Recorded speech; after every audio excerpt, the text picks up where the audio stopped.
As the nation moves more and more, state by state, towards normalizing recreational marijuana use, there's a continuing need to better understand how the drug affects different segments of society. One key demographic is adolescents, and researchers studying teens and young adults have some disquieting news about those whose pot use is heavy. Chronic or dependent life's successes, economic potential and educational achievement, among them, are threatened.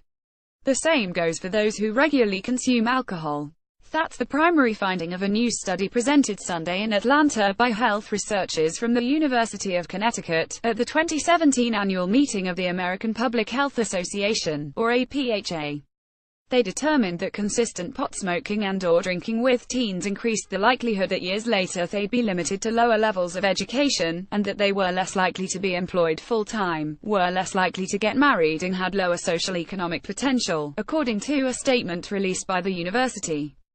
This study found that chronic marijuana use in adolescence was negatively associated with achieving important developmental milestones in young adulthood, according to the study's lead author Dr. Elizabeth Harari. Awareness of marijuana's potentially deleterious effects will be important moving forward. The study, comprised of 1,165 subjects from across the country, tracked teenage marijuana and alcohol consumption for those 12 and over, with continued monitoring at 2-year intervals until the participants reached the ages between 25 and 34. Data was gathered from the Collaborative Study on the Genetics of Alcoholism, or COGA, which was funded by the National Institute of Alcohol Abuse and Alcoholism.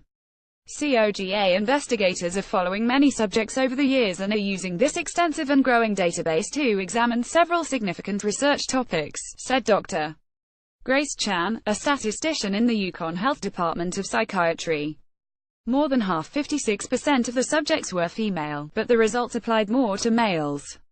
Dependent young men saw less achievement across all 4 measurements, stated APHA, in a news release, while dependent women were less likely to obtain a college degree and had lower social economic potential, but the likelihood of obtaining full-time employment or marrying was not significantly affected.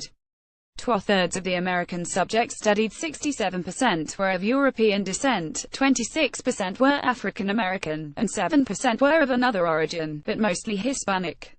There was no mention that the study was published in any journal as yet, but here is the extent of the data released to the public on APHA's website.